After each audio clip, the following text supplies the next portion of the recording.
Atölye Masal YouTube kanalından herkese merhabalar. Bugün sizlerle Kitty Cat Loli, kedicik Loli tarifimi beraber örüyor olacağız arkadaşlarım. Tarifime göstermiş olduğunuz ilgi için öncelikle hepinize ayrı ayrı teşekkür ediyorum. Birçok kedicik Loliler örüldü, rengarenk çalışıldı. Tarifimin sizler tarafından şekillendirilmiş olması beni çok mutlu ediyor arkadaşlarım. Gönderdiğiniz ürünlerin fotoğraflarını da keyifle, zevkle paylaşıyorum ben de sayfamda. Bugün biz de iki renk, farklı tonlarda, farklı renklerde kedicik loli öreceğiz birlikte. Öncelikle ürünümü şöyle tanıtmış olayım size. Yaklaşık 10 santim civarında bir ürün oluyor. Bacakları, kolları ayrı örüyoruz. Bacakları birleştirip gövdeye devam edeceğiz. Kolları ardından gövdeye monte edeceğiz dikişle. Kafa, kulaklar, ağız burun çalışması, gözde minik bir işleme yapacağız ve minicik de bir kuyruğumuz var. Bütün detaylarıyla beraber öreceğiz arkadaşlar. Ağız burun kısmındaki detaydan birçok soru gelmişti bana. Bunu da detaylı olarak anlatmış olayım videomda. Pratik bir yöntemle bunu tamamlamış olacağız. Bu motifi tamamlamış olacağız. Birçok yerde de kullanabileceksiniz. Malzemelerimize geçmeden önce de kanalıma ücretsiz abone olabileceğinizi hatırlatmak isterim arkadaşlar. Bildirimlerinizi açmayı unutmayın. Videomu da lütfen beğenin. Sizin destekleriniz benim için önemli. Hadi gelin şimdi malzemelerimizi tanıyalım o halde. Evet arkadaşlarım, malzeme olarak makasımız, 2 milim tığımız, 6 milim gözlerimiz var. Bu tonlarda ipler kullanmayı tercih ediyorum. Orta kalınlıkta iplerimiz var arkadaşlar. Amigurumi uygun iplerle örebilirsiniz.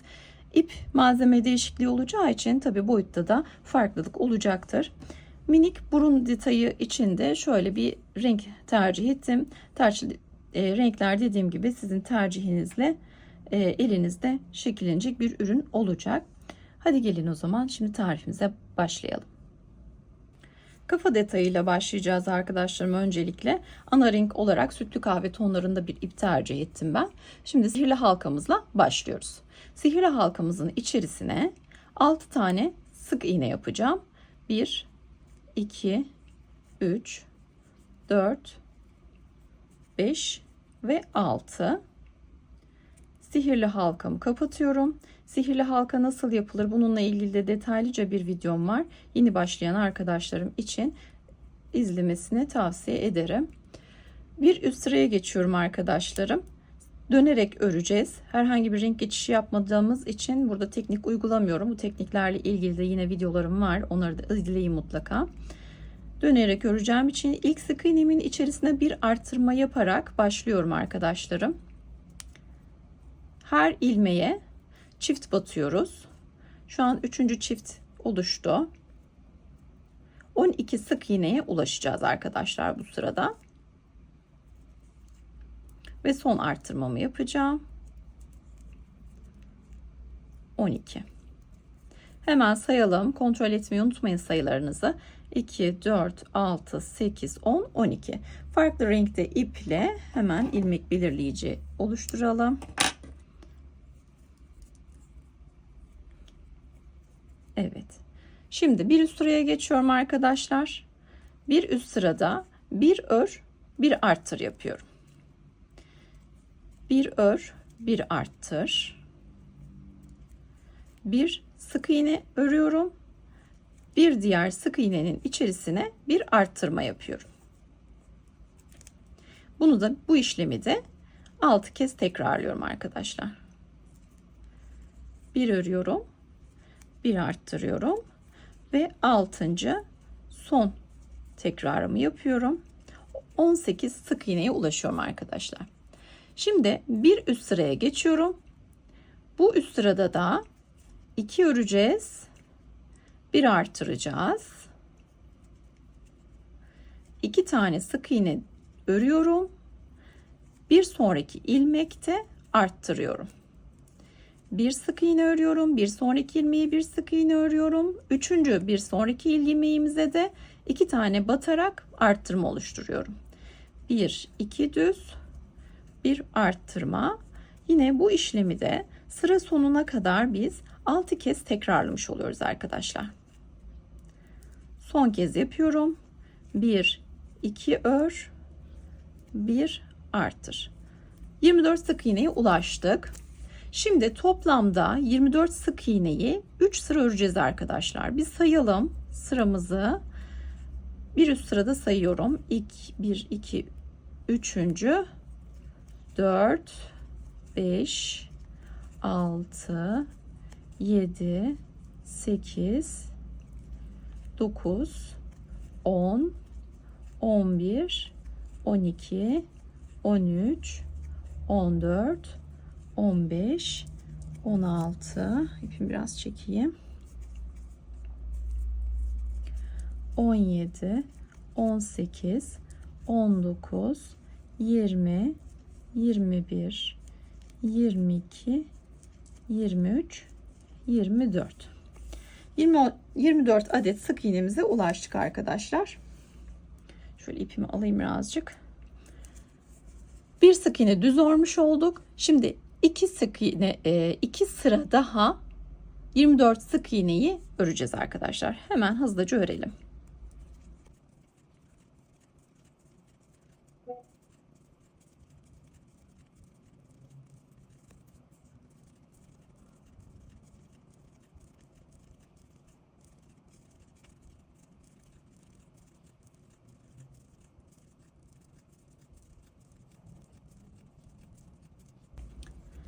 Evet, şimdi 48 sık iğneye ulaştım arkadaşlarım. Bu sırada yapacağımız işlem bir artırma işlemi olacak. İlmek belirleyicimi şöyle buraya alayım. Ne yapmıştık? 2 örmüştük, 1 artırmıştık. 24 sık iğneye ulaşmıştık. Bunu 3 sıra düz ördük. Şimdi 1, 2, 3 ör, 1 arttır yapıyoruz arkadaşlar. 1, 2, 3 kez örüyoruz. 1 arttırıyoruz. Sıra sonuna kadar bunu tekrar ediyorum arkadaşlarım. Sıra sonuna kadar 6 defa yapmış olacağız.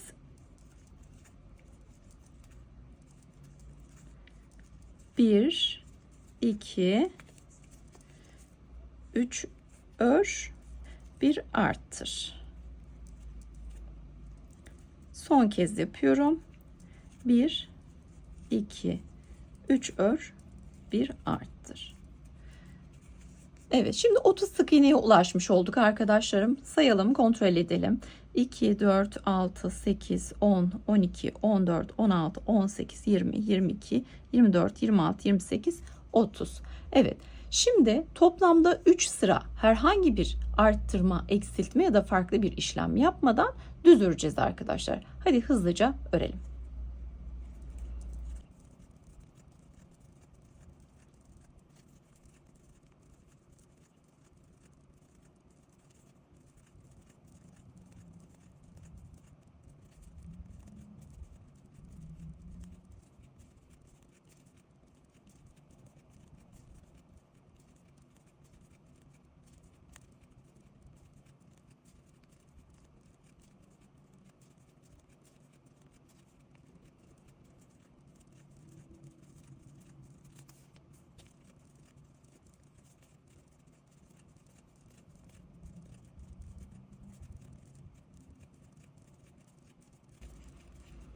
Evet arkadaşlar, şimdi 30 sık iğneyi 3 sıra boyunca herhangi bir arttırma, eksiltme yapmadan tamamladık.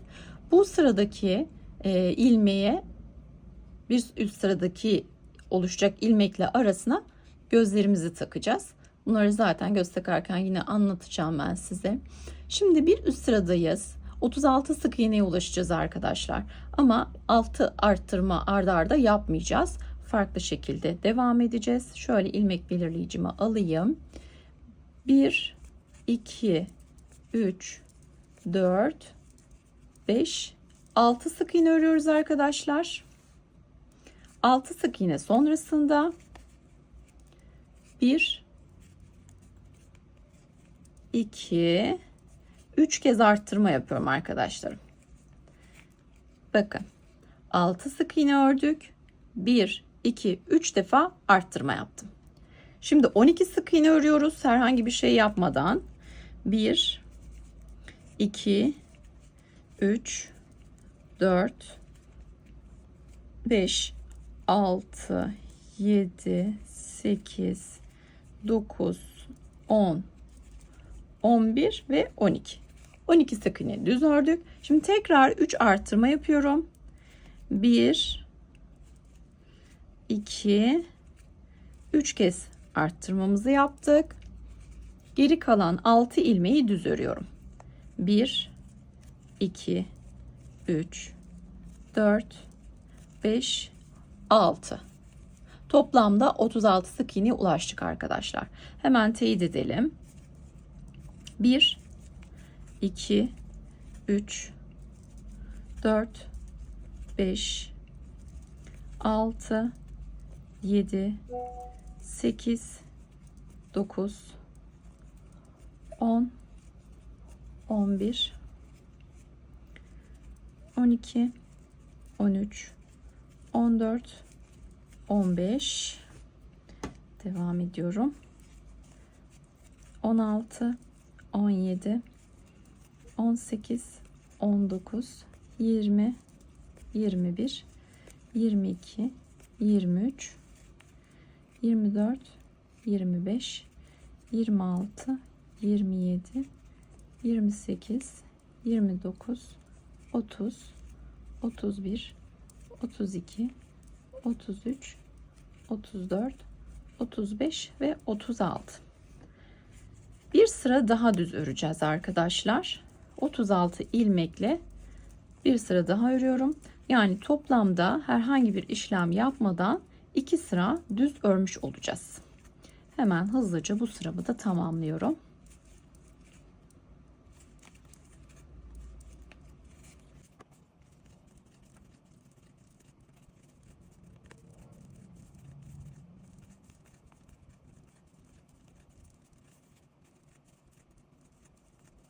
Evet, sıramızı tamamladık arkadaşlarım. Şimdi bir üst sırada artık azaltmalarımızı yapacağız arkadaşlar. Hemen öncelikle şöyle göstereyim. 2 sıra öncesinde 3 tane arttırma yapmıştık yanlardan. Bunlar kedicik lolinin yanak çıkıntılarını oluşturuyor olacak arkadaşlar. Doldururken de elyaf dolumunda oralara biraz fazla koyduğunuzda şöyle göstereyim. Bir bombe oluşturmuş olacak. Bu detayı çalışıyoruz. Bu sırada da azaltmalarla şekillendireceğiz. 1, 2, 3, 4, 5, 6 sık iğne örüyorum. Artırma yaptığım sık iğnelerin üzerine denk gelecek yerdeyim. Azaltıyorum bir tane. Azaltıyorum ikinciyi. Azaltıyorum üçüncüyü arkadaşlarım. 3 tane azaltmamızı yaptık. 12 sık iğne düz örgümüz vardı. 12 tane düz sık iğne yapıyoruz. Bakalım. 2, 4, 5, 6, 7, 8, 9, 10, 11 ve 12. Yine arttırmaların üzerindeyim. 3 tane azaltma yapıyorum. 1, ön ilmeklerden alıyorum. 2 ve 3. Geriye 6 düz sık iğnemiz kalmıştı. Onları da düz çalışıyorum. Ve 6. Sıramızı tamamladığımızda 30 sık iğneye ulaşmış olacağız. Şimdi bir üst sıradan devam edelim. Burada yapacağımız işlem 3 ör. 1, 2, 3 ördüm. 1 azalt. 3 sık iğne örüyorum. 1, 2, 3, 1 azaltıyorum. 3 sık iğne örüyorum. 1, 2, 3, 1 azaltıyorum. Sıra sonuna kadar bunu yapmaya devam ediyorum arkadaşlar. 6 defa tekrarlamış olacağız dolayısıyla. 3 ördüm, 1 azaltıyorum.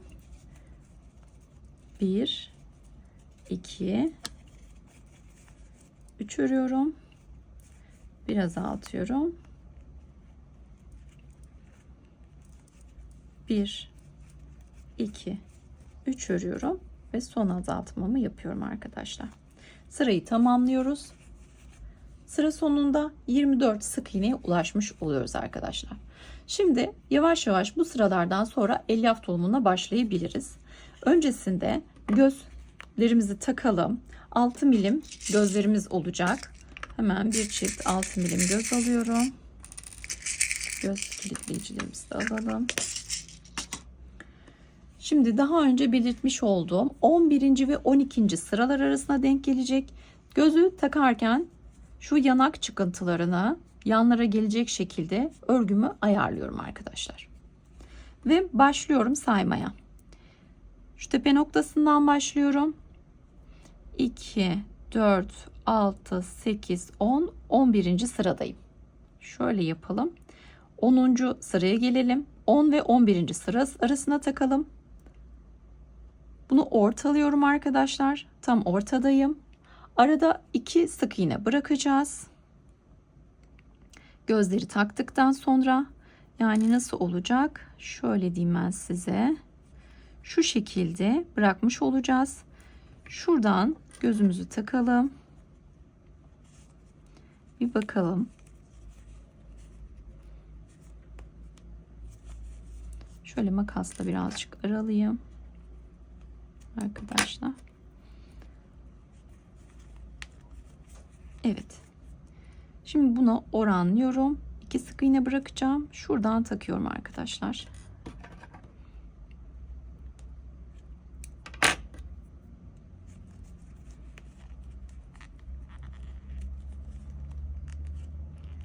Şöyle gözlerimizi taktık.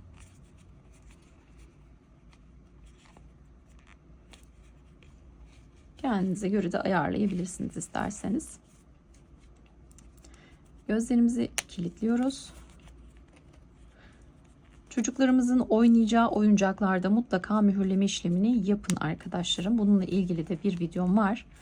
Bahsetmiş olduğum videolarımın linklerini ekleyeceğim. Açıklamalar kısmından da ulaşabilirsiniz arkadaşlarım, teknik videolarımdan. Minik aksesuarlarda anahtarlık olarak kullanacağımız, araba süsü olarak kullanacağımız gibi ürünlerde mühürleme yapmanıza gerek yok. Ama çocukların kullanacağı ürünlerde mutlaka mühürleyin derim. Şimdi devam edelim. Bir sıra daha örüp o şekilde ben elyaf doldurmayı tercih edeceğim. Şimdi siz şimdiden de başlayabilirsiniz. Ben genelde 18 ilmek sonrasında doldurmaya başlıyorum. Şimdi 2 örüyorum arkadaşlar. Bir azaltıyorum. Sıra sonuna kadar 2 ör, bir azalt yapacağız. Şöyle azaltayım. 1, 2 örüyorum. Bir azaltma yapıyorum. Bir sık iğne, ikinci sık iğne ve ön ilmekleri alarak azaltıyorum. Birçok teknik kullanılıyor azaltmada da. Bir ön ilmekten, bir arka ilmekten alarak da yapılıyor. Bu şekilde de yapılıyor gizli azaltmalar. 1, 2 örüyorum ve bir azaltıyorum. Şöyle tekrar yapalım. Sayalım arkadaşlar. 2, 4, 6, 8, 10, 12, 14, 16, 18 saymayı alışkanlık edin mutlaka arkadaşlarım. İleriki üst sıralarda, detaylı modellerde sorun yaşamamanız adına ben birazcık elyaf alıp geliyorum.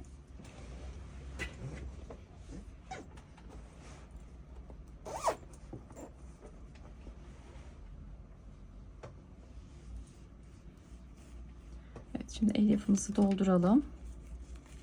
Kafa dolumuna da bu şekilde başlamış olalım.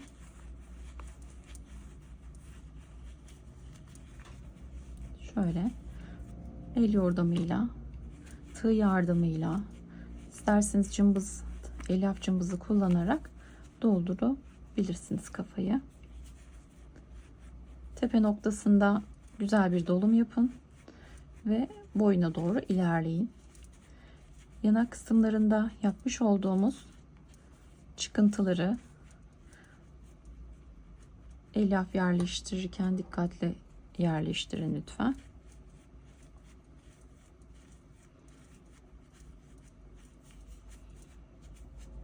Şöyle yerleştirelim.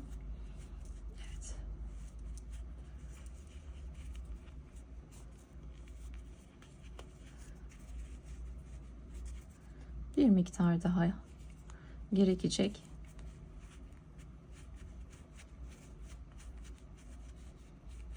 Evet. Bu şekilde yeterli arkadaşlarım şimdilik. Dikiş yaparken de yine gerekirse boyun ve kafa birleşim yerinden elyaf doldururuz. Şimdi bir ör bir artır yaparak sıra sayımızı 12 sık iğneye düşüreceğiz arkadaşlar. Tekrarlı yapıyorum bu azaltma işlemini. Bir örüyorum, bir azaltıyorum. Bir örüyorum, bir azaltıyorum. Sıra sonuna kadar aynı tekrarla ilerliyorum. Farklı bir işlem yapmıyorum.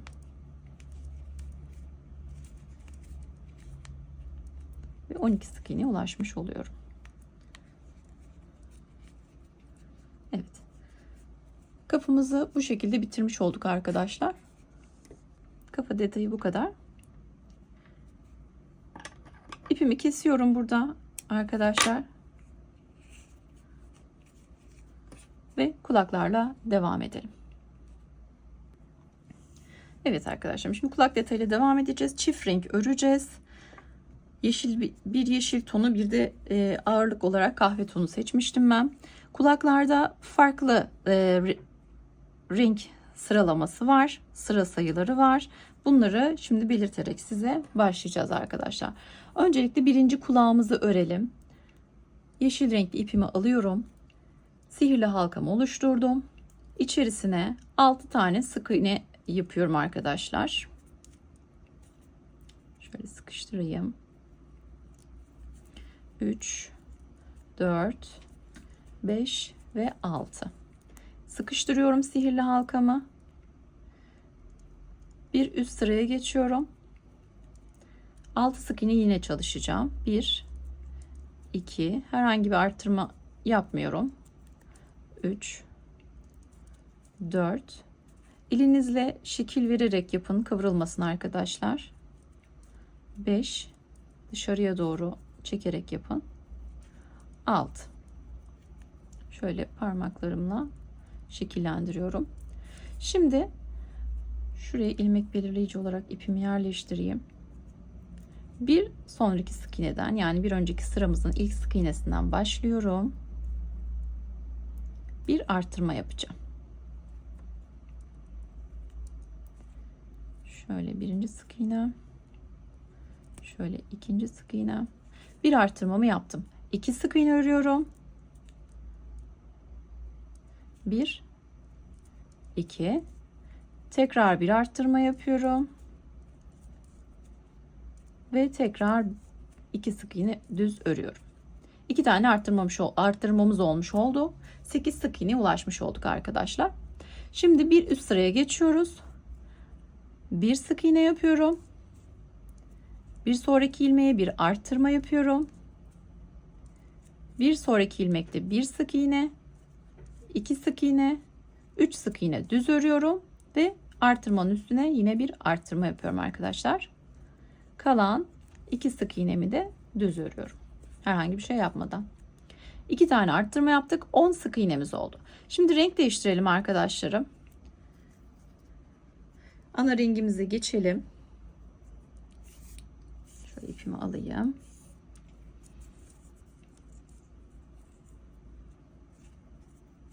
Renk geçişleriyle ilgili farklı tekniklerim var arkadaşlar. Daha önce de söylemiştim. Bununla ilgili videolarımı bırakacağım. Linklerini aşağıya. Şimdi bu sırada 1, 2 sık iğne düz örüyorum. Şöyle biraz içeriden götüreyim. Bir artırma yapıyorum. 4 sık iğne öreceğim arkadaşlar. Şöyle arkaya alalım. 1, 2, 3 ve 4 sık iğne örüyorum. Bir artırma yapıyorum. Kalan 2 sık iğnemi örüp sıramı bitiriyorum. Şu iplerimizi keselim. Bunu içeriye alırız. Şimdi bir sıra daha 12 sık iğne öreceğim. 1, 2, 3, 4, 5, 6, 7, 8, 9, 10, 11 ve 12. Birinci kulağımızın detayı burada bitmiş oldu arkadaşlar. Şimdi ikinci kulaktan devam edelim. Bu ipimizi keselim. Şöyle bir ilmek kaydırmayla sabitleyeyim hatta. Şöyle uzun kesebiliriz dikiş için. Birazcık. Şu ipimizi içeri çekiyorum. Bu ipleri de şöyle içeriye doğru bırakayım. Kulakların içini doldurmayacağız arkadaşlar. Bu şekilde dikeceğiz. Kafaya. Şöyle. Şimdi ikinci kulak detayımızı çalışalım. Sihirli halkamı oluşturuyorum. İçerisine 1, 2, 3, 4, 5, 6 sık iğnemi çalışıyorum. Sihirli halkamı sıkıştırıyorum arkadaşlar. Bir üst sırada yine her ilmeğe bir adet sık iğne olmak üzere 6 tane sık iğne yapacağız. İkinci, üçüncü, dördüncü, şöyle el yordamıyla şekillendirerek devam ediyorum. 5. ve 6. Dönerse çünkü örgüyü düzeltmeniz zor olur. Şimdi bir artırmayla devam edelim arkadaşlar. Bir artırma yapıyorum. 2 sık iğne düz örüyorum. Şöyle düzeltiyorum örgümü. Sonra bir artırma yapıyorum tekrar. Çift batıyorum. Sonra kalan 2 ilmeğime birer tane sık iğne yapıyorum. Toplamda 8 sık iğneye ulaşmış oluyoruz. 2 artırma yaptık arkadaşlar. Şimdi renk değiştirme yapacağım. Ana rengimize geçelim.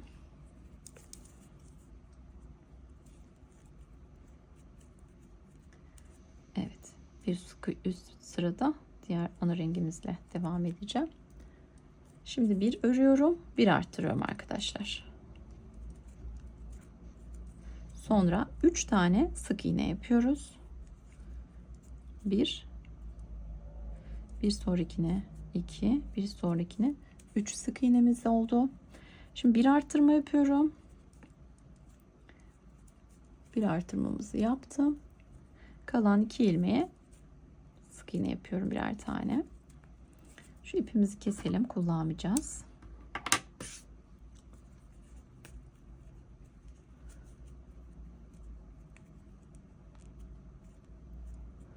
Evet, bakalım sayımız kaç? 2, 4, 6, 8, 10. 10 sık iğneye ulaştık. Şimdi 2 sık iğne örüyorum arkadaşlarım. 1, 2, bir artırma yapıyorum. 4 sık iğne örüyorum. 1, 2, 3, 4. Bir artırma yapıyorum. Kalan 2 ilmeğimi de birer sık iğne örüyorum.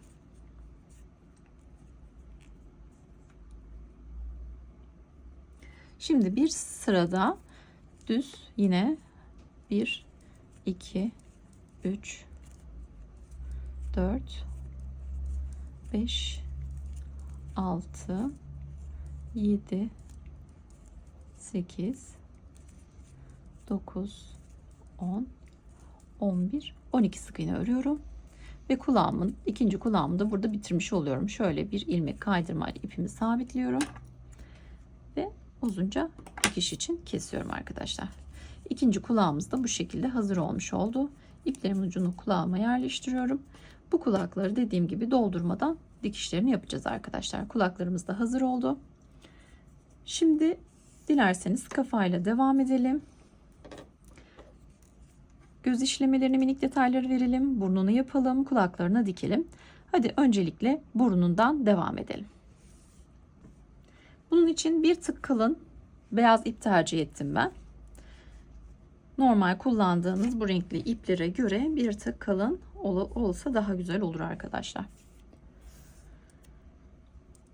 Şimdi şöyle beyaz ipimi Öncelikle ben bir sabitleyeyim. Kilitledim. Şöyle bir zincir çekeyim. İpimi uzatıyorum. Çektiğim zincirin içerisinden şöyle bunu bir sayalım. Şöyle biraz uzatacağız. 2 3 4 5 kez dolduruyorum arkadaşlar. Şöyle tığımı da hepsini tutuyorum. Sonra başladığım şu ipi tutup ilmeği, ipi hepsinin içerisinden geçiriyorum.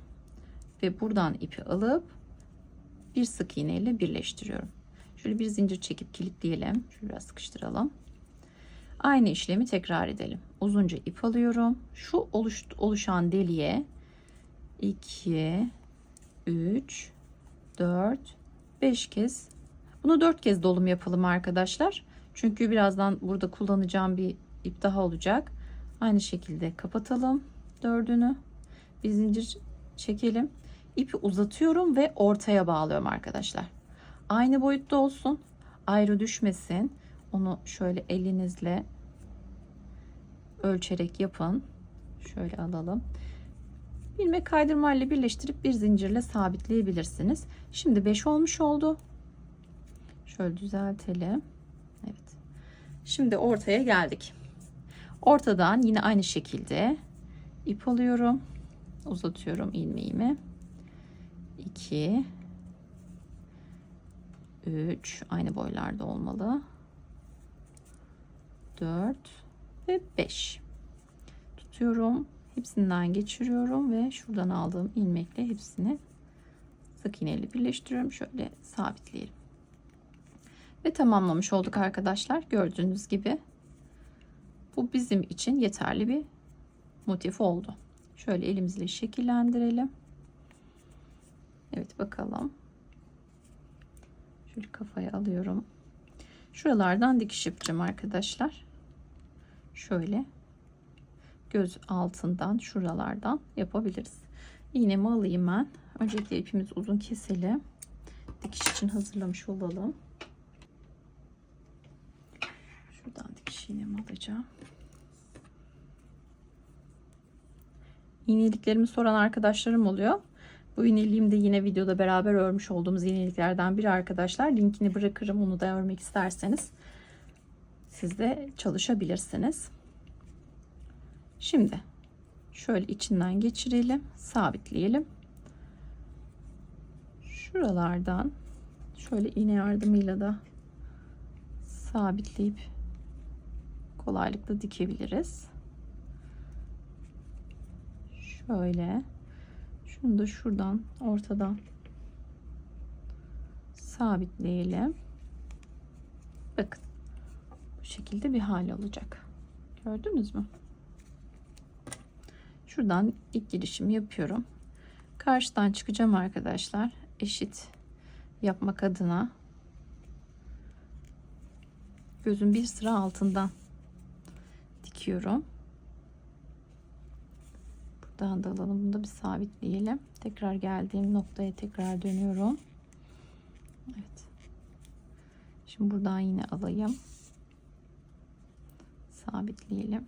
Şu alt noktamızı da sabitleyelim. İğnemi çıkartayım.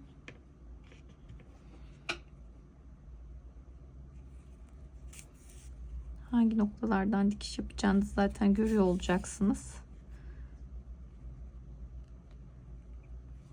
Sık iğne ile sabitlediğimiz noktaları kullanıyorum arkadaşlar. Şuradan da şöyle bir alayım. Birleşme yerleri havada kalmasın.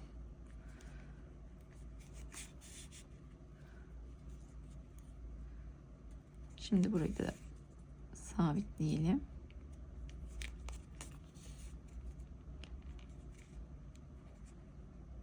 Şöyle alalım. Diğer ucunu da alta yok edeceğim. Şu detayı da buraya sabitleyelim. Şöyle ortadan çıkıyorum. Hemen iğnemi takayım, ipimi. Evet, devam edebiliriz. Şöyle, hatta öncelikle şunu bir yok edelim.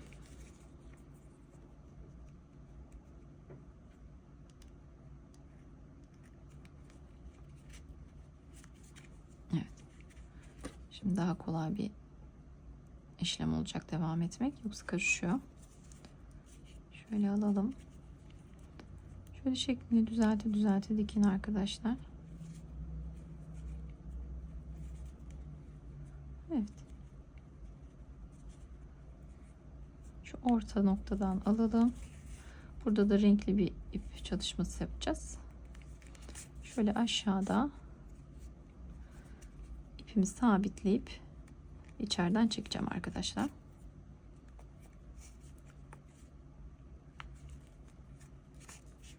Evet, videolu anlatımını istemiş olduğunuz bölümü de bu şekilde cevaplamış oldum arkadaşlarım sizlere. Daha detaylı bir anlatımla. Şurada biraz önce bir iğne geldi sanırım. Çekilme oldu. Şöyle düzeltelim. Tamam. Şimdi bu renk ipimi kullanacağımı söylemiştim. Bundan bir miktar kesiyorum. Yani kalın bir ip. Zaten tamamını kullanmayacağım. Bunda 2 kat kullansak dahi yeterli diye düşünüyorum. Şöyle alalım 2 katını. Kalınlık istersek birkaç kez dolayarak zaten kendimiz verebiliriz. Şöyle ortadaki boşluktan çıkartıyorum arkadaşlar. Minik bir pembelik katmak istedim ben. Yapmaya da bilirsiniz. Farklı renkleri kullanabilirsiniz. Arzu ettiğiniz görüntüye ulaştıktan sonra doldurmayı durdurabilirsiniz arkadaşlar. Şöyle bakalım bir beraber. Dolaya dolaya yapıyorum ben. Bakın şöyle. Beyaz ipleri yok ediyorum. Şuradan çıkalım bir tane daha. Bir tane daha yapalım. Kafi olacak arkadaşlar. Şöyle sonuncuyu da. Evet. Bence ideal oldu. Burada ipimizi düğümleyelim. Şöyle bir tane daha düğümleyeyim. Tamam. Bu iplerimizi de arkadaşlar şu şekilde içine alabiliriz. Evet. Hatta bu ipimizi de koyalım çünkü kullanmayacağız. Boyun dikişi için vücuttan gelen ipi kullanacağım. Gövdeden gelen. Şimdi kulak dikişine başlayalım arkadaşlar.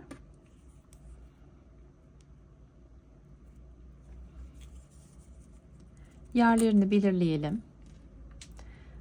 Kulakların hangisinin sağ hangisinin sola takıldığı çok da önemli değil. İstediğiniz şekilde yapabilirsiniz. Şimdi birinci kulağımı şöyle alıyorum. İkinciyi de şöyle alayım. Bakın nasıl yerleştirdim. Kafayı elimde tuttum. Gözlere doğru konumlandırdım. Şu üçüncü sıradan geldim. Ve gözün 2 sıra üzerine dikeceğim şekilde ayarladım. Şöyle alayım onu da. Bu şekilde konumlandırarak dikeceğim şimdi. Diğer kulağa takmışım iğnemi. Hemen değiştiriyorum. Evet. Sanırım bu ip yetişmeyebilir. Şimdi ilk başı sabitledim. Bir kulaktan bir kafadan alarak dikişini yapıyorum arkadaşlar. Elimle şekil vererek dikeceğim. Bakın şöyle bir oval gidişat olacak. Bir kulaktan alıyorum. Şu iğneyi çıkarırsak daha kolay olacak. Bir kafadan alıyorum. Kulaktan alırken bana bakan yönündeki tek ilmeği alıyorum. Şöyle bir kulaktan bir kafadan olacak şekilde dikmeye devam ediyorum. Şöyle bu sırada kalalım. Gözün 2 üst sırasında.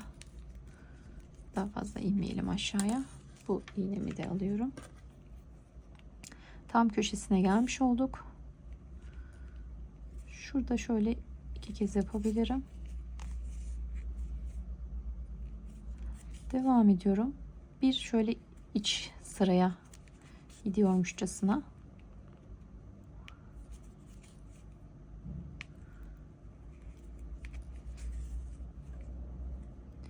Bir kulaktan, bir kafadan. Son ilmeklerimizdeyiz.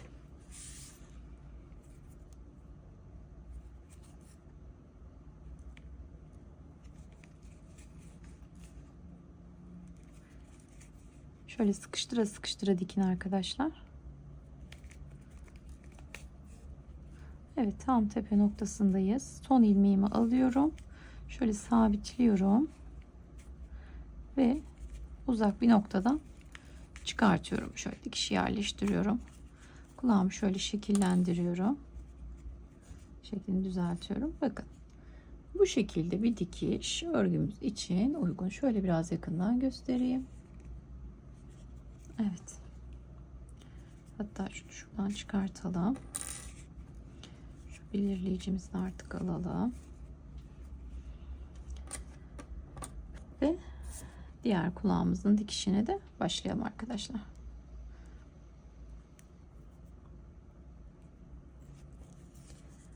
Hadi gelin onu da beraber dikelim. Bu sefer iğne kullanmayalım. 3 sıra boşluk bırakmıştık. 3 sıra tam karşısından şuradan çıkacağım arkadaşlar. Burada da gözün 2 üst sırasından şuraya denk gelecek. 4 sıra alarak. Bakalım şöyle yerleştirmek uygun mu? Şurası daha uygun. Şimdi tam karşısından şöyle 2 ilmeği de alayım. Evet. Ve şöyle yan ilmeğine geçeyim. Buradan dikmeye başlıyorum arkadaşlar. Şöyle hızlıca dikişimizi yapalım. Bir kafadan bir kulaktan alalım.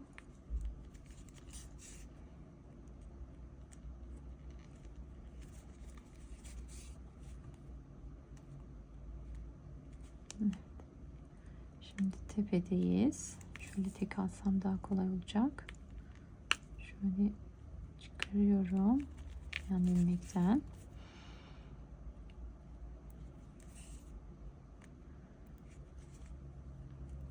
Evet. Şimdi bu tarafından devam edelim. Şöyle.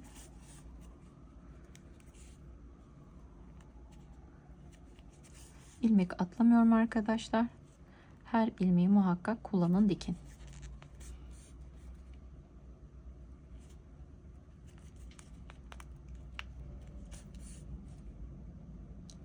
Evet, bunu da alalım. Şöyle geçirelim. Son ilmeğimizi alalım. Şurada bir tane var. Bakın görünmüyor gibi ama bunu bıraktığınız zaman olmaz. Örgünün şekli bozulur. Şimdi tepe noktadan tekrar bir çıkalım. Kontrol edelim. İpimi şurada sabitlemek istiyorum. Ve şöyle boyun kısmından çıkartalım. Evet. Diğer kulağımız da olmuş oldu. Renkleri yakışacak sevimli bir kedicik olacak bu da. Bu ipimizi boyunda da kullanabiliriz, hatta boyun dikişinde. Bir miktar siyah iple göz detaylarını verelim. İnce tek kat bir ip kullanıyorum arkadaşlar bu işlem için. Şimdi şöyle arkadan gelelim. Gözün yanından çıkacağım. Şöyle. Bakın şöyle koyduğunuzda zaten şuradan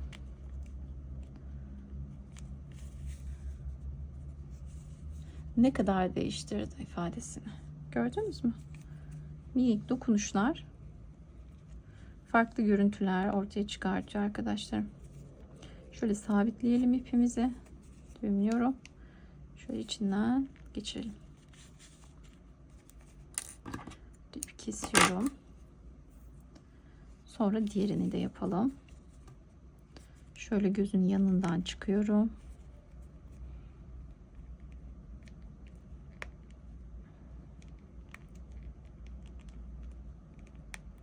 Evet. Sonra bakıyorum. Şunu fazla çekmişiz. Düzeltelim.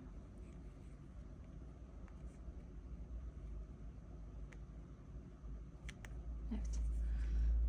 Şuradan çıkartıyorum. Evet, biraz gevşek bırakalım. Biraz önce düğümleyip çekerken onu da kaybetmiş olmuşuz. Şöyle alalım.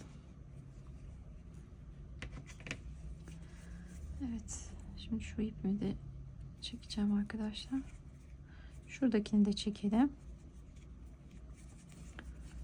Evet. Kafa detayını bu şekilde tamamlamış olduk. Hadi gelin bacak ve gövdeden devam edelim. Evet arkadaşlar, ilk bacak için şimdi ben yeşil renk ipimi aldım. Yine bu modeldeki gibi öreceğiz. Bir tanesini düz öreceğim, bir tanesini çift renkli öreceğim. Sihirli halkamı oluşturuyorum. İçerisine 1 2 3 4 5 6 sık iğne yapıyorum. Sihirli halkamı kapatıyorum. Şöyle birinciden başlayarak her birine çift sık iğne batacağım arkadaşlarım. 2 3 4 çift, 5 çift ve 6. çift. Hemen sayalım. 2 4 6 8 10 12 sık iğnemiz var. Buraya ilmek belirleyeceğimizi koyalım. Şu siyah ipimi koyayım. 12 sık iğne ile devam edeceğiz. Renk geçişi yapacağım arkadaşlar ama sadece tek renk geçişim var. Onu da zaten bacak arasında konumlandıracağım. O yüzden renk geçiş tekniğini uygulamıyorum. 1 2 3 4 5 6 yanındakine atalım. 7 8 9 10 11 12. Şimdi bir sıra daha yeşille yapalım. 1 2 3 4 5 6 7 8 9 10 11 12 sık iğnemiz var. Sonuncusunu kapatmıyorum arkadaşlar. Ana rengimize geçiyorum.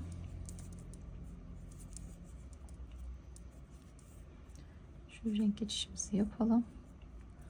Sıkıştırıyorum. İki ipimi tutuyorum. Aradan yürütüyorum.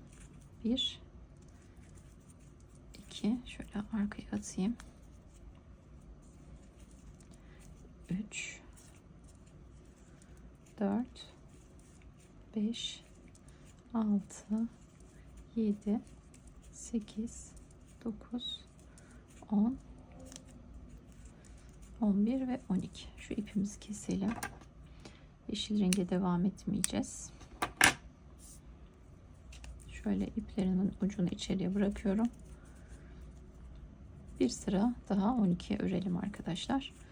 1 2 3 4 5 6 7 8 9 10 11 ve 12. Birinci bacağımız bu şekilde bitmiş oldu arkadaşlar. 1, 2, 3, 4, 5, 6 sıra toplamda yaptık. İpimizi şöyle kesiyorum ve diğer bacaktan devam edeceğiz. Bunu alalım, kullanacağız. Birinci bacak tamam. Şimdi ikinci bacağımızı düz renkle öreceğim. Buna ihtiyaç yok gerçi. Sihirli halkamın içerisine 6 adet 4, 5 sık iğne yapacağım. Şöyle biraz çekeyim. Kısa olmuş ucu.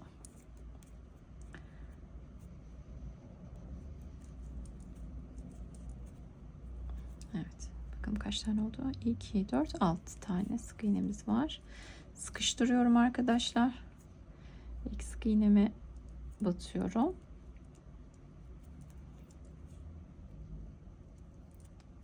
Bir arttırmayla başlıyorum. İkinci arttırma. Üçüncü arttırma. Dördüncü arttırma. Şöyle beşinci ve son artırmamızı da yapmış olalım. 12 adet sık iğnemiz var. 2, 4, 6, 8, 10, 12. Emin olsanız bile kurmalarda mutlaka sayın arkadaşlar. 12 sık iğneye ulaştık. Şimdi hadi gelin hızlıca 6 sıraya tamamlayalım 12 sık iğneyi.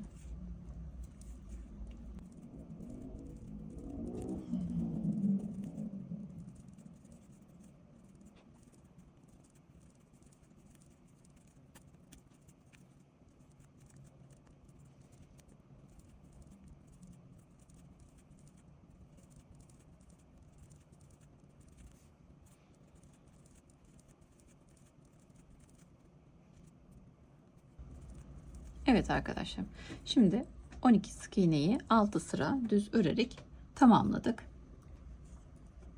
Şimdi diğer bacağımızı alıyorum. Şu bitirdiğim sık iğnenin bir yanındaki sık iğneden şu ipi de arada yürüterek birleştireceğim. 1 2 3 4 5 6 7 8 9 10 11 ve 12. Bir sonraki bacağa geçiyorum. 12 sık iğne de oradan örüyorum. 1 2 3 4 5 6 7 8 9 10 11 ve 12. Bir sıra daha öreceğiz arkadaşlar. Toplamda 24 sık iğnemiz olmuş olacak. Şöyle bakalım. Şurayı bir kabul edelim. Buraya ilmek belirleyicimizi takalım.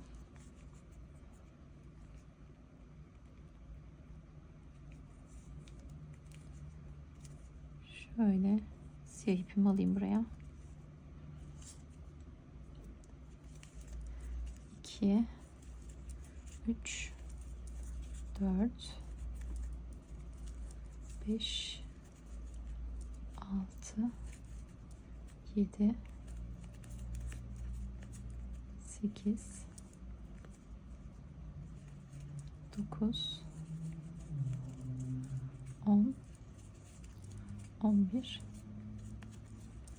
12 13 14 15 16 17 18 19 20 21 22 23 ve 24. 12 adet sık iğneden 2 bacak 24 sık iğne ile tamamlamış olduk. 2 sıra düz örerek arkadaşlar. Şimdi bir üst sırada renklendirme çalışması yapacağız. 4 sık iğne devam ediyorum. 2 3 4. Dördüncüyü tam kapatmayalım. Şimdi diğer rengimize geçiyorum. 8 sık iğne çalışacağız bu renkle. Aradan götürelim. Diğer rengimize devam edeceğim çünkü. 1 2 yeşili arkada bırakabilirim. 3 4 5 6 7 ve 8. 8.'yi kapatmıyorum. Diğer rengimize geçeceğim çünkü 12 sık iğne öreceğiz. Kalan 12 sık iğnemizi. 1 2 3 4 5 6 7 8 9 10 11 ve 12. Şimdi bir üst sıramızda yine aynı işlemi yapıyorum. 1 2 3 4 örüyorum. Yeşil ipime geçiyorum. Şöyle biraz uzunca alalım yeşil ipi. Oradan buraya çünkü. Bakın şöyle. Tamamının içinde dolaştırıp getirmedim koyu olduğu için. Buradan alıp devam edeceğim. 2 ipimi de aradan yürüteceğim. 1 2 3 4 5 6 7 ve 8. 8.'yi kapatmıyorum. Şöyle de elinizle şekil verin arkadaşlar. Arada sıkışan ipler germesin örgünüzü. Diğer rengime geçtim. Yeşil ipimi kesiyorum çünkü daha fazla kullanmayacağım. Şöyle içeriye bırakayım. 1 2 3 4 5 6 7 8 9 10 11 ve 12.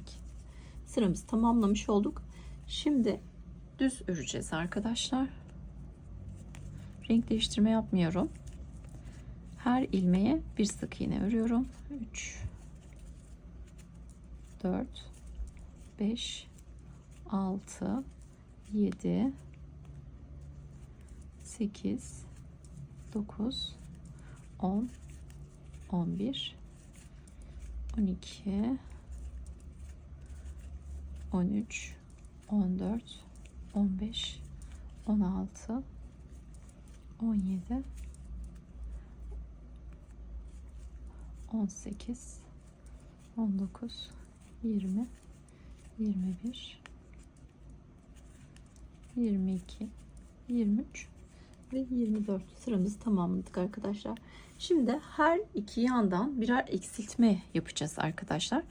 Gövdeyi toparlamaya başlayacağız. Şöyle şunu tekrar sökeyim. İlmek belirleyicimi şöyle koyuyorum. Örgümü ikiye katlıyorum arkadaşlar. Bacak arasından şöyle gördüğünüz gibi örgünün yanına kadar geliyorum. Yan kısmına geliyorum.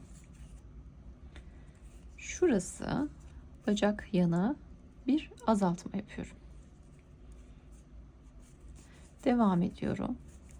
Her ilmeğe bir sık iğne yapıyorum.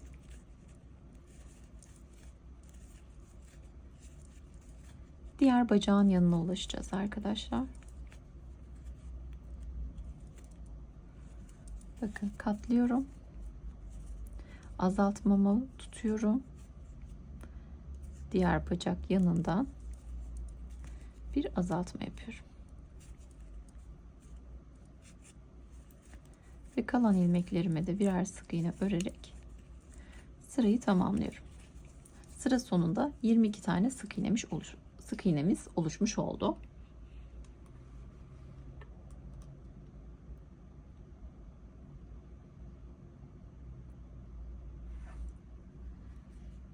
Şimdi 2 ör 1 azalt yapacağız arkadaşlar. 1 2 ör 1 azalt.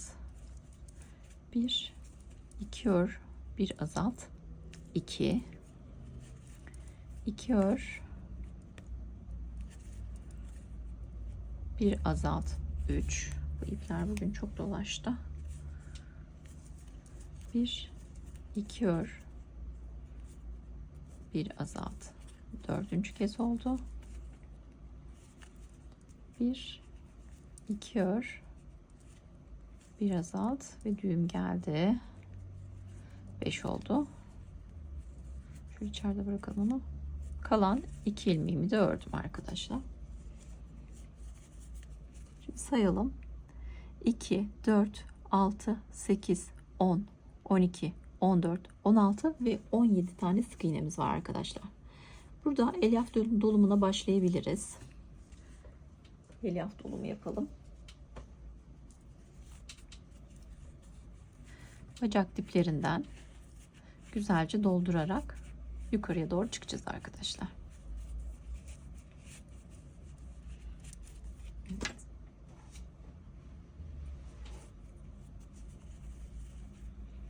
Diğer bacağı da dolduralım.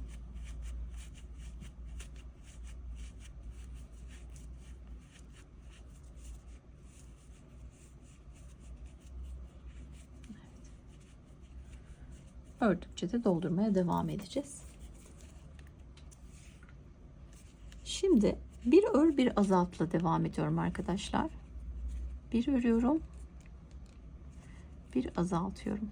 Bir örüyorum, bir azaltıyorum. 2 bir örüyorum, bir azaltıyorum. 3 bir örüyorum,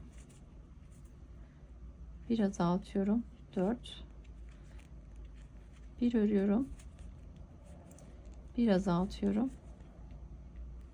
5 ve kalan 2 ilmeğimi örüyorum. Sıramı sonlandırıyorum. Hemen sayıyorum. 2 4 6 8 10 12 12 sık iğnemiz var arkadaşlar. Bu 12 sık iğneyi bir sıradan düz örelim. 2 3 4 5 6 7 8 9 10 11 ve 12. Şöyle ilmek kaydırmayla ipimi sabitleyeyim. Şimdi bir miktar daha içerisine elyaf dolumu yapacağım arkadaşlar. Biraz önce yapmış olduğumuz yetersiz. Şöyle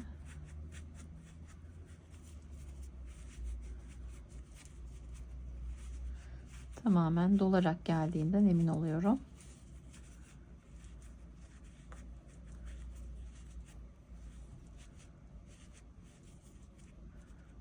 Evet. Tamamını alacaktır. Şöyle dolduralım. Evet. Boyun için ipim vardı. O yüzden bu ipi kısa kesiyorum arkadaşlarım. Şöyle makasın ucuyla da şu kalanları yerleştirelim.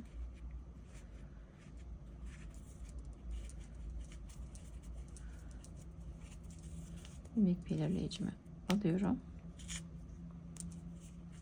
Evet. Gövdemizi de bu şekilde tamamlamış olduk arkadaşlar. Bu renklerde inanılmaz yakıştı diye düşünüyorum. Çok güzel bir sonuç olacak. Bitirmeye çok yakınız artık. Hadi şimdi kollarla devam edelim.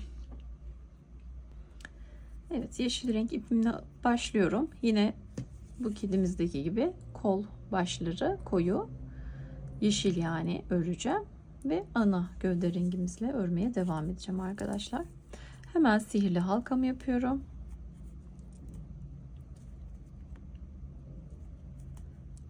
Bir, 2, 3,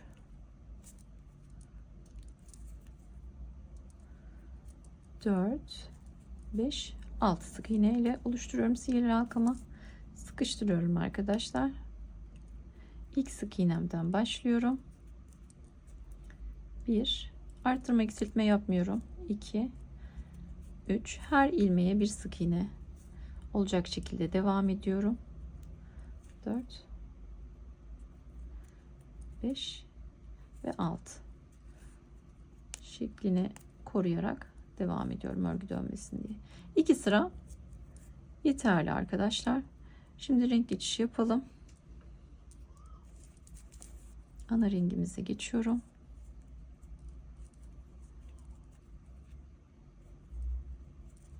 Devam ediyorum. Her sırada her sık iğneye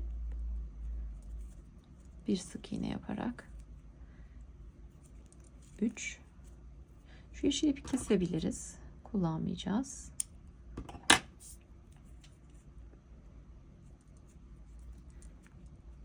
4, 5 ve 6. Şu ipleri de içeriye gönderelim. Kollarda dolum yapmayacağım arkadaşlar. Evet. Şimdi devam edebiliriz. 3. sıramızı yaptık. Bir 3 sıra daha örelim. 1 2 3 4 5 6 1 2 3 4 5 6 1 2 3 4 5 6. Kol detayımız tamamlandı arkadaşlar. Şimdi kolu ikiye katlıyorum. İlmekleri ikisini bir alarak 1 2 yeterli. 2'ye katlayıp örmüş oluyorum. Biraz uzunca keselim dikiş için. İlk kolumuz tamam. Şimdi hemen diğer kolumuzu da yapalım. Yeşil renk ipimle başlayacağım. 1 2 3 4 5 ve 6. Sihirli halkamı sıkıştırıyorum.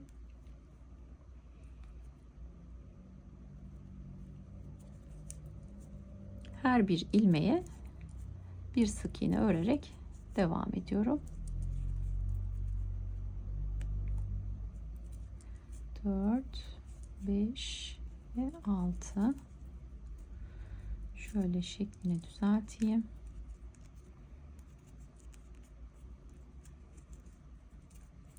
Renk geçişimiz için son ilmeğimizi açalım tekrar.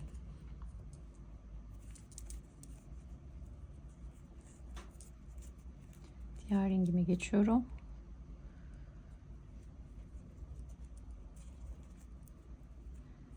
Bir, iki, sıkıştıralım. Şu geniş oldu birazcık. Yeşil ipimi kesiyorum.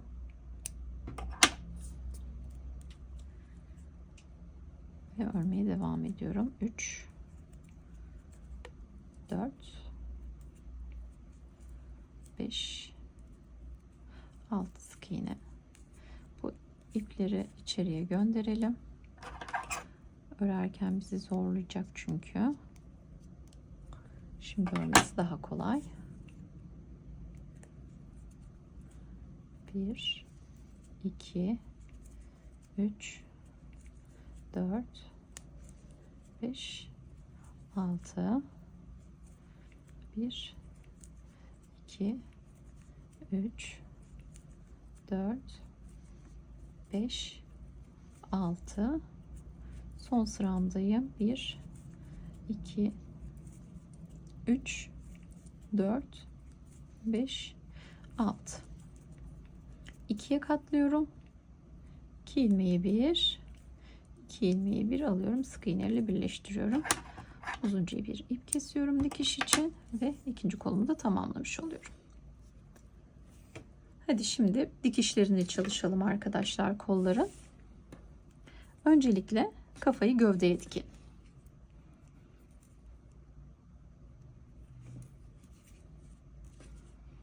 Şu şekilde dikiş yapacağım. Sabitleyip dikebilirsiniz. Ben şöyle göz kararı başlayacağım arkadaşlar. Eğer zorlanıyorsanız dediğim gibi uzun bir iğne yardımıyla da ya da birkaç tane kenardan iğne yardımıyla dikebilirsiniz. Bazen örgülerde dikişte minik kaymalar olabiliyor. O da istenmeyen sonuçlar doğurabiliyor arkadaşlar. Bakalım. Şu şekilde dikerek devam edeceğiz. Bir kafadan alıyorum. Bir gövdeden alıyorum. Devam ediyorum.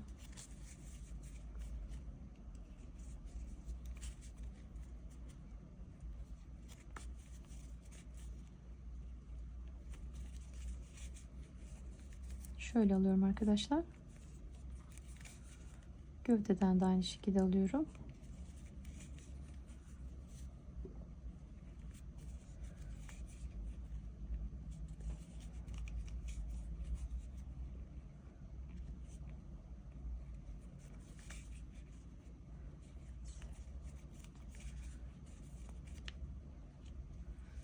İpimiz yeterli gelmeyecek gibi.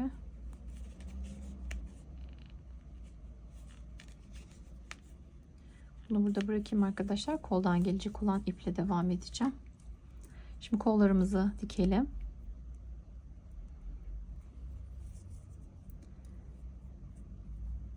Bakalım. Şu birleşim yerlerini arkadaşlar ben altta bırakmayı tercih ediyorum. Ona göre ayarlayın siz de. Şu kafayla gövdeyi diktiğimiz sıranın bir altından şurada kolları dikeceğim. Şöyle gövdeden alıyorum. Şöyle koldan alacağım. Şöyle bir alttan bir üstten alayım. Sonra tekrar gövdeden alacağım. Şöyle sıkıştıralım. Sonra koldan alalım.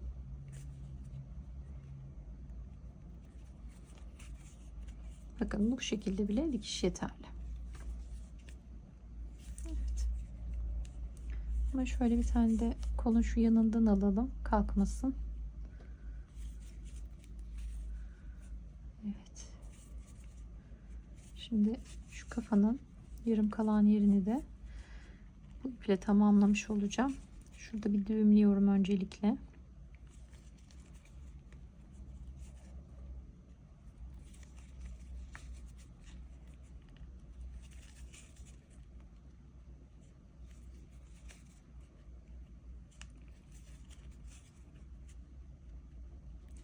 Sabitliyorum ipimi. Uzak bir noktadan çıkıyorum arkadaşlar. Bu ipimizi de yanından çıkıp tüm düğümleyelim.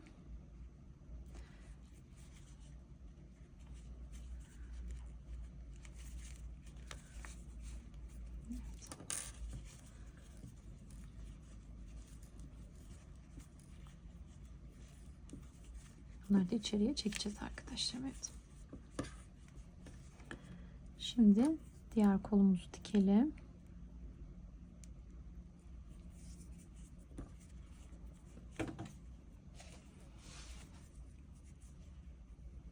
Yine birleşim yerine içeride bırakıyorum. Şöyle bir gövdeden bir koldan alarak devam ediyorum.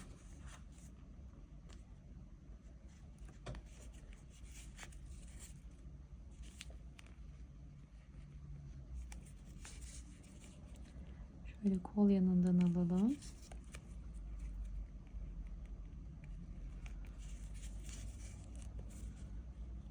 Şöyle kol yanlarından da alıp dilerseniz kolları daha da aşağıda konumlandırabilirsiniz.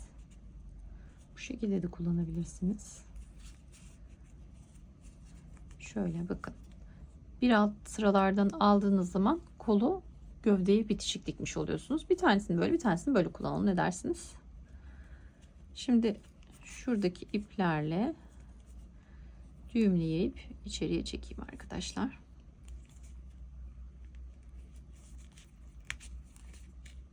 Evet. İpimi burada kesiyorum. Bunları da keselim. Şimdi kuyruk detayımızı çalışalım arkadaşlar. Kuyruk detayımızı da gövde renginden yapacağım. Şöyle bir Zincirle sabitleyelim. 9 zincir çekiyoruz. 1, 2, 3, 4, 5, 6, 7, 8, 9 arkadaşlar. 8 tane ilmek kaydırma yapacağız zincirin üzerine. 1, 2, 3, 4, 5, 6, 7, 8. Bir zincir çekiyorum ve ipimi kesiyorum arkadaşlar. Kuyruğumuz da bu kadar. Hemen iğnemi, ipliğimi geçireyim. Bunları arkada bağlayacağız. Şu şekilde konumlandıracağım ben arkadaşlar. Bakalım şu sıra, şu renk geçişi yaptığımız sıradan ortadan dikelim. Şöyle bir sık iğne alayım. Ortadan, kuyruktan tekrar yandaki sık iğneye şöyle geçeyim.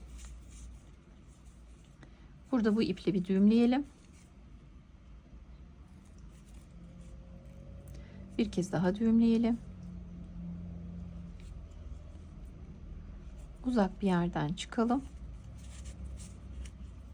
Şöyle sabitlemiş olalım. Şöyle bir de farklı yerden çıkayım. İplerimi kesiyorum arkadaşlar. Bu ipimizi de içine çekelim. Şöyle yok edelim. Evet. Bakın kuyruk detayımızda bu şekilde çalışmış olduk. Şöyle kıvırabiliriz, küçük bir kıvrım. Evet. Bugün sizlerle birlikte kedicik loli örmüş olduk arkadaşlar. Bütün detaylarıyla birlikte. Hepimizin ellerine sağlık. Bir videomuzun daha sonuna gelmiş olduk. Bu gibi videolarımı izleyebilmek için ücretsiz olarak kanalıma abone olmayı unutmayın.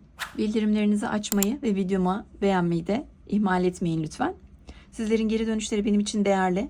Örmüş olduğunuz oyuncakları Instagram hesabımdan benimle paylaşabilirsiniz. Ben de zevkle duyurularınızı yapıyorum arkadaşlarım. Yeni bir videoda görüşmek üzere. Hoşça kalın, sevgiyle kalın.